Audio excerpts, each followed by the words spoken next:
Shalom, selamat pagi. Pagi ini di perjalanan ketika saya mendengarkan rekaman pelayanan beberapa waktu yang lalu, ya, sudah beberapa bulan yang lalu. Lalu ada sesuatu yang baru saja saya mengerti, ya, saya dapatkan, dan ini menarik sekali. Segera saya lihat ayat-ayatnya seperti apa, dan ternyata berhubungan. Dan saya rindu bagikan ini, walaupun saya percaya nanti akan berkembang lebih jauh lagi. Nah, kita ingat cerita mengenai Musa, dan salah satu doa Musa yang sering dikutip oleh sebagian orang Kristen, dan kutipannya itu nggak tepat, ya, atau kurang tepat. Karena kalau kita baca lebih detail, ya, itu diperlukan buat kita untuk belajar, untuk menggali firman Tuhan lebih jauh lagi, supaya kita diperkaya, ya, akan janji-janji yang Tuhan berikan bagi kita. Semakin kita mengerti firman-Nya, jalan-jalannya, maka kita hidup dalam anugerah-Nya. Nah, saya bacakan di sini, ya, di Mazmur 90. Ini sering kali dibacakan oleh hamba Tuhan, sebagian hamba Tuhan lah saya katakan, ketika memberikan pelayanan ibadah penghiburan atau ibadah pemakaman. Biasanya Mazmur 90 ayat 10 yang dibacakan. Masa hidup kami 70 tahun, dan jika kami kuat 80 tahun. Dan kebanggaannya adalah kesukaran dan penderitaan, sebab berlalunya buru-buru dan kami melayang lenyap. Kadang-kadang berdasarkan ayat ini, apalagi yang ngomong adalah Musa, kita mengambil kesimpulan bahwa usia manusia itu hanya 70 atau maksimal 80 tahun. Dan itu membuat satu blokade dalam pikiran kita. Apalagi kalau kita bekerja, usia 55 itu sudah usia pensiun.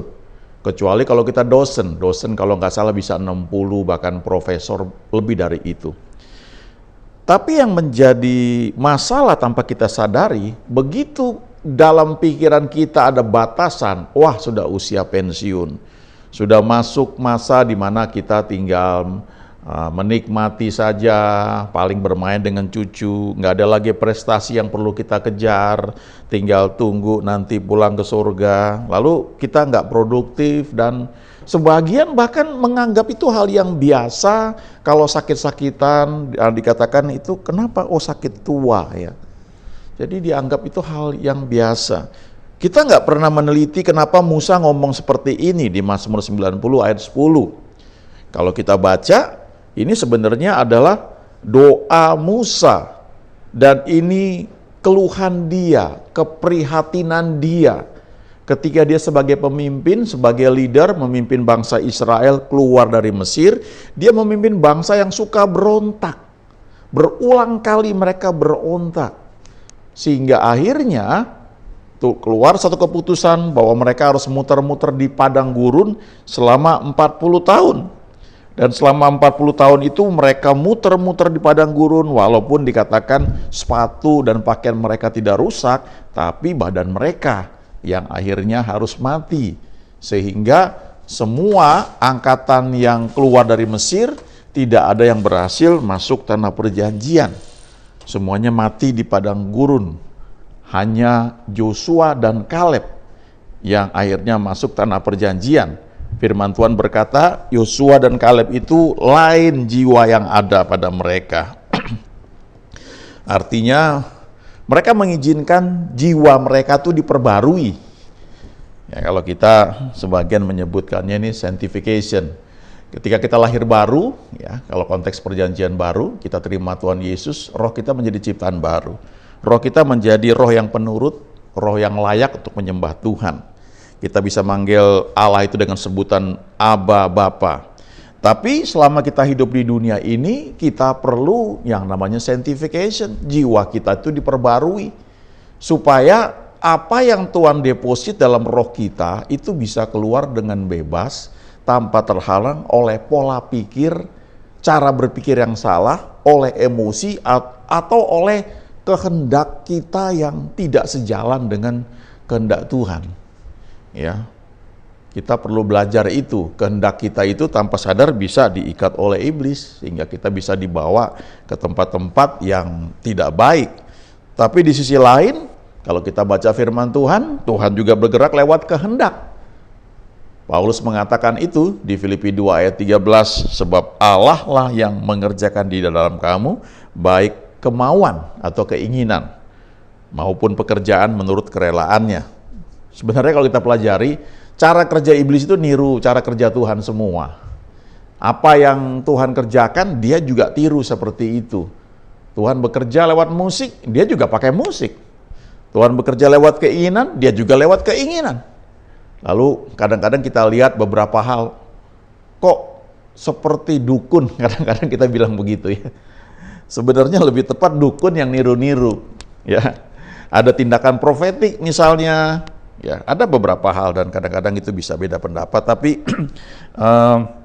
menurut saya itu hal yang wajar ya, dalam arti pengalaman kita bisa berbeda dan sejauh mana kita kenal Tuhan itu juga berbeda.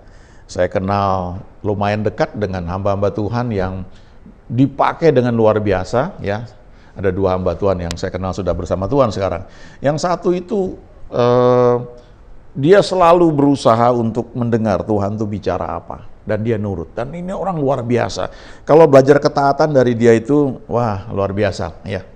Tapi yang satu ini bertumbuh dalam pengertian iman. Jadi dia itu selalu mendasarkan ketika dia dapat sesuatu, firman Tuhan bilang apa, ya. Dan dalam beberapa hal pengalaman mereka itu berbeda.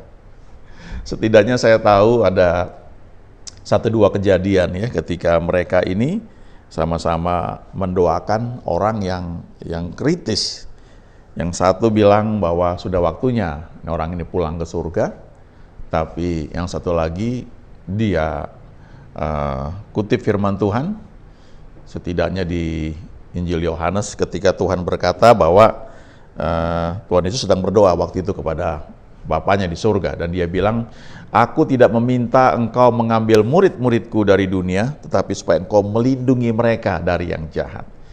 Dari ayat situ saja kita belajar bahwa Yesus itu berdoa supaya murid-muridnya bisa selama mungkin ada di muka bumi ini, sehingga bisa menjadi alat dia yang efektif ya untuk menyampaikan kabar baik, untuk menjadi muridnya. Tentu ada bagian yang perlu kita kerjakan. Kita perlu jaga tubuh kita perlu jaga emosi kita, jiwa kita, sehingga apa yang dia rancakan itu boleh jadi ya dalam kehidupan kita.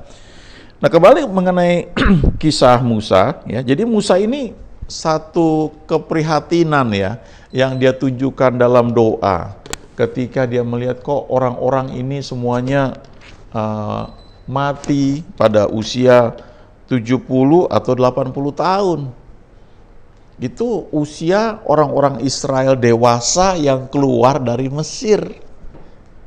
Mereka keluar, kalau dibaca di perjanjian lama, di kitab Keluaran, ada 600.000 orang laki-laki ya, pasukan Tuhan yang usia muda ini bergerak. Dan itu luar biasa sekali. Dan diperkirakan ya usia mereka, usia produktif, 30-40 tahun.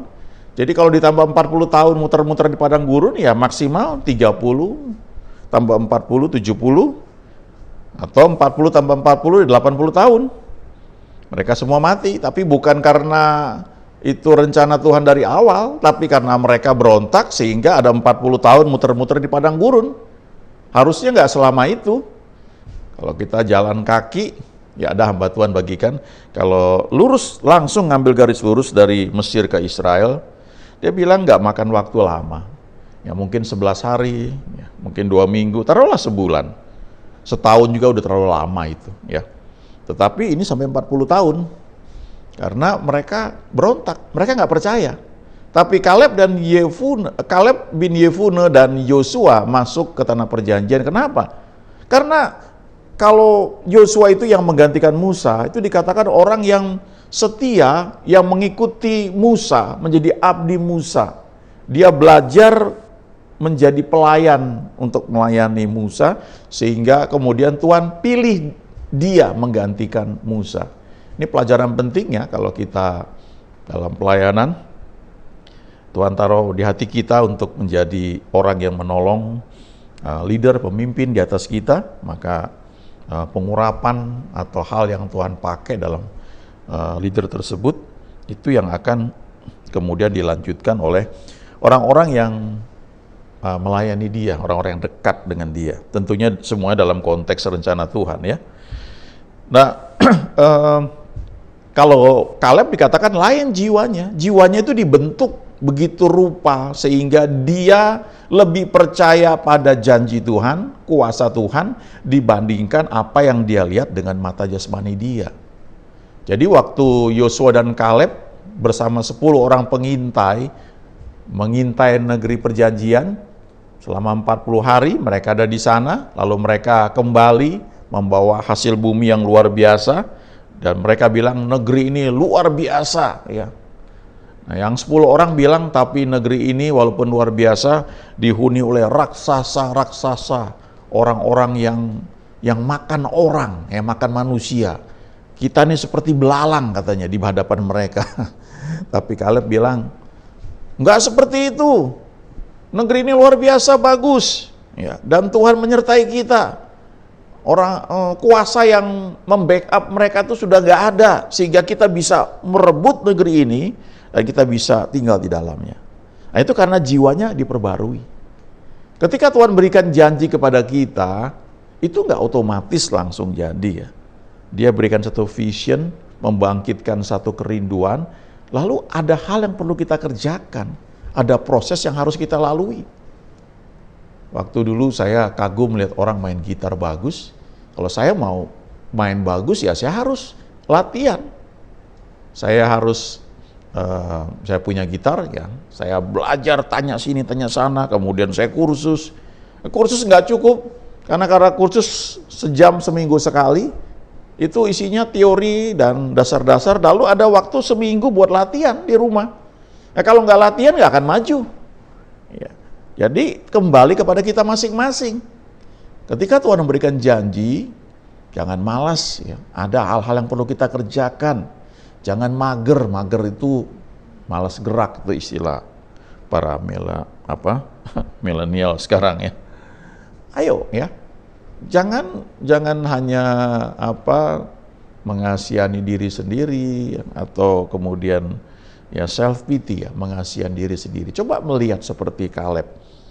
Negeri itu luar biasa dan Tuhan berjanji akan menyerahkan kepada kita, karena itu kita akan rebut negeri itu. Nah, itu yang dibilang negeri ini tentu artinya luas ya, bisa janji hal-hal yang Tuhan bukakan buat kita, entah di pekerjaan, di pelayanan atau di tempat lainnya. Tentu semuanya itu kembali lagi harus dalam doa, dalam tuntunan Tuhan. Nah, ketika Musa berkata usia manusia hanya 70 atau 80 tahun, dia sendiri mencapai usia 120 tahun. Jadi ketika dia ngomong itu, ya dia melihat orang Israel, tapi dia sendiri, dia melampaui jauh di atas 70-80. Ya 80 itu baru 2/3 dari usia dia, masih ada 1/3 lagi dari usia dia ya, yang tersedia, yaitu 40 tahun. Kalau kita baca kan Musa itu 40 tahun pertama tinggal di Mesir. Dia hidup dalam segala kemewahan.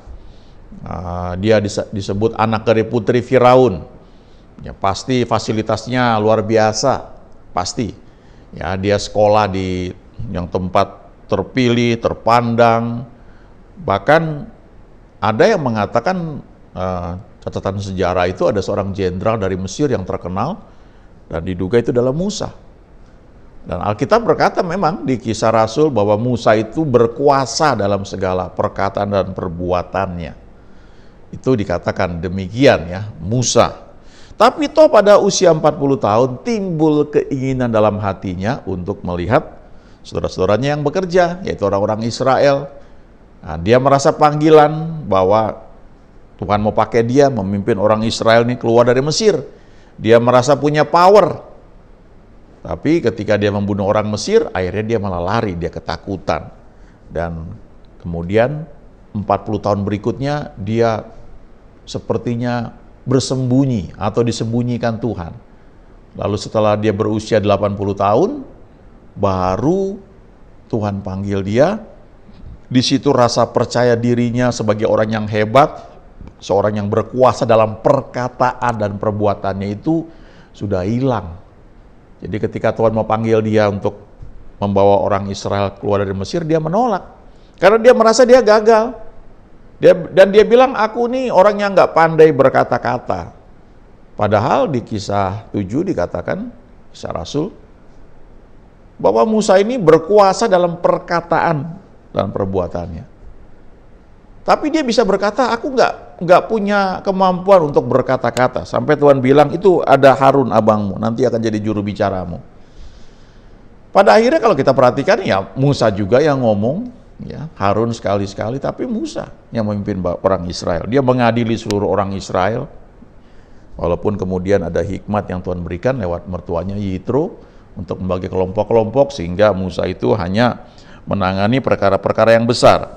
Tapi artinya orang yang merasa punya kuasa, punya kedudukan hebat ini, akhirnya dia menundukkan diri dan dia bilang, aku nggak bisa Tuhan.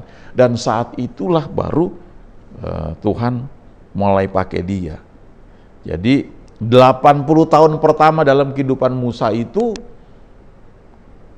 dilalui dalam 2 tahap ya. 40 tahun pertama dia belajar, dia terbentuk menjadi orang yang mungkin percaya diri, tapi 40 tahun berikutnya dia dibuat Tuhan, ada istilahnya ludes-des gitu. Saya percaya nggak semua harus mengalami kayak begitu ya, tapi kadang-kadang ada orang-orang yang mengalami seperti itu karena begitu mengandalkan kekuatannya, kekayaannya, posisinya, mungkin gelarnya, sehingga dia akhirnya sampai pada kondisi bahwa yang dia anggap bisa dia banggakan atau bisa menolong dia, ternyata nggak bisa berbuat apa-apa. Nah di situ dia berserah total kepada Tuhan. Nah itulah Musa. Jadi 40 tahun berikutnya, ya setelah yang pertama tadi 40 tahun pertama dia pendidikan di Mesir, 40 tahun berikutnya dia mengalami proses peremukan, lalu 40 tahun berikutnya baru dia dipakai oleh Tuhan. Ini mirip kisah seperti burung Raja Wali. Ya. Burung Raja Wali itu dikatakan ketika sudah mencapai usia 40 tahun, itu ada pilihan, dia mau terus apa enggak.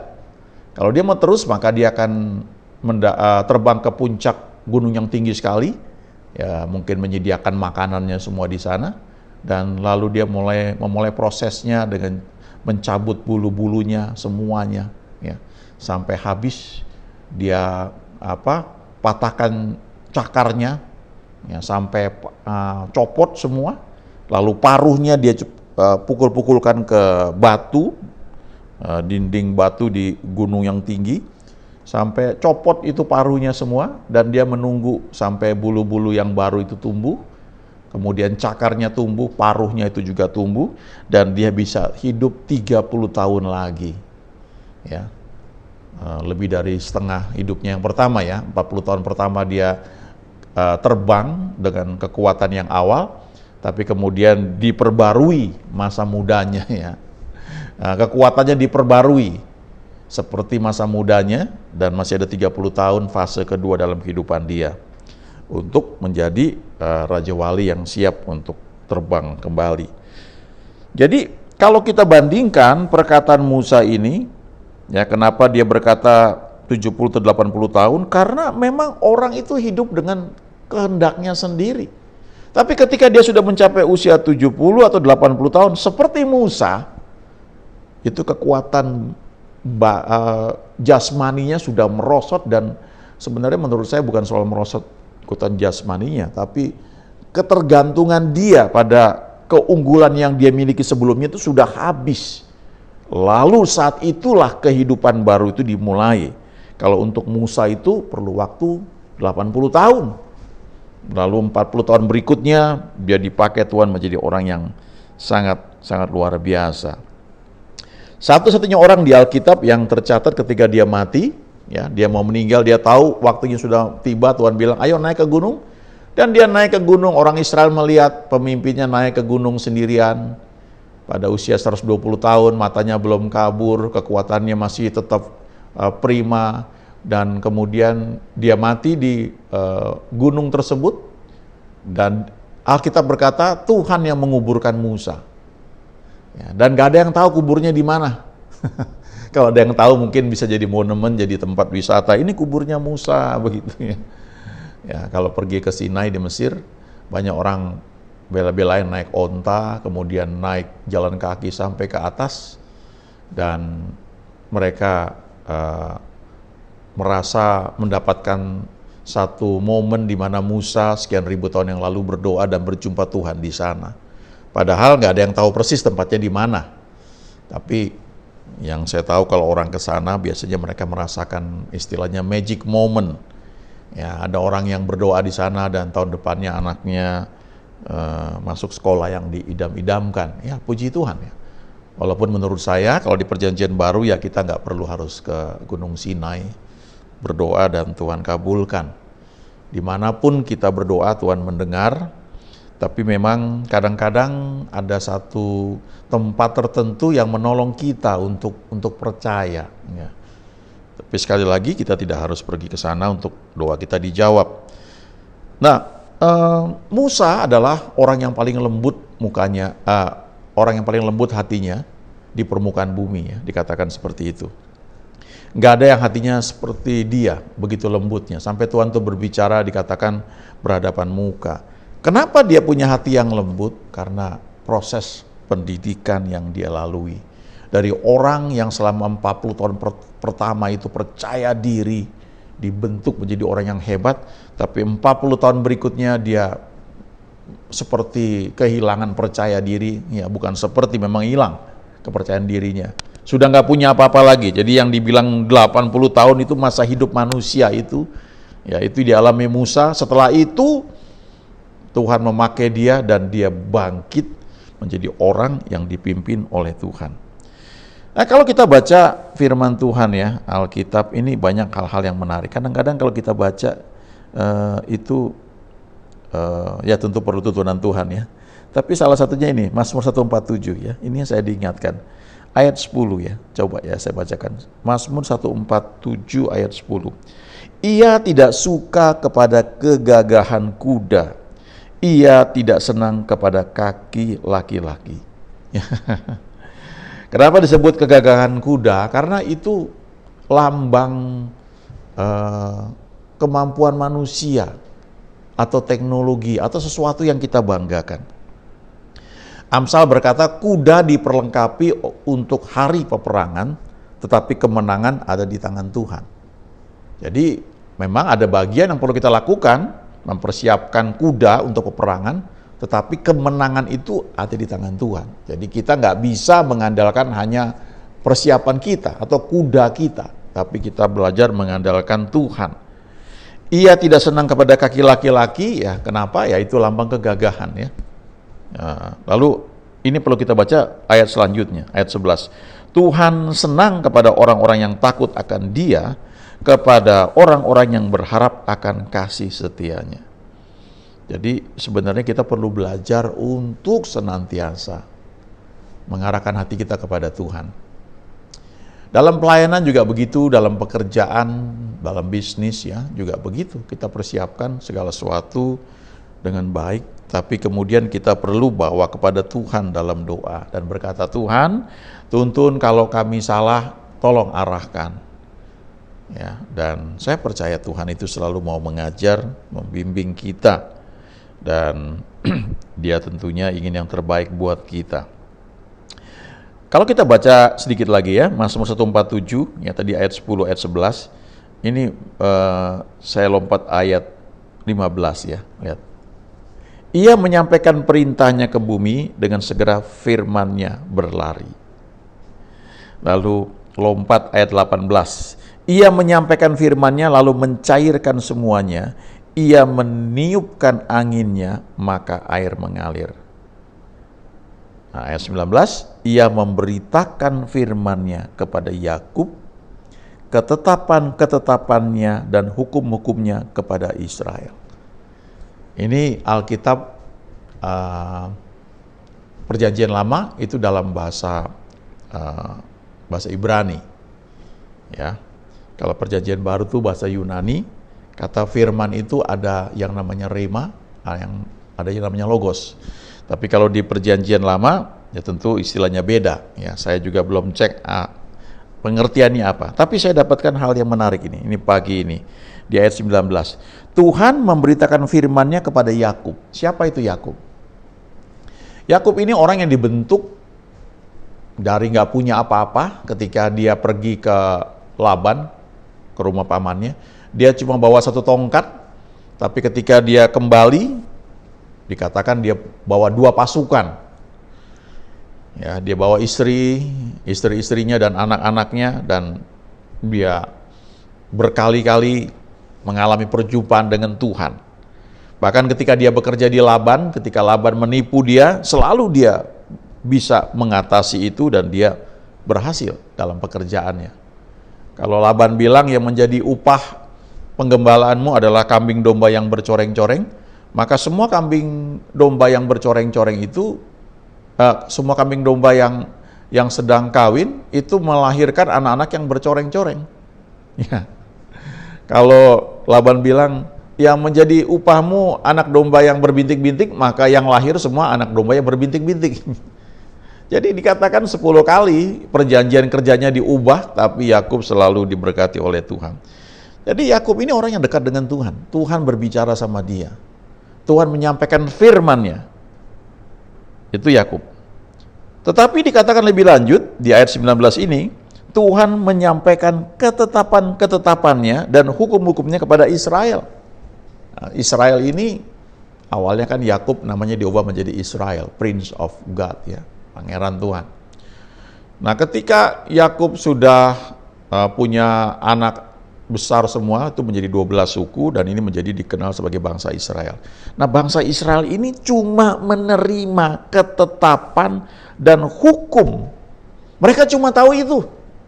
Tapi Yakub itu Tuhan dengar firman yang diberitakan kepada dia.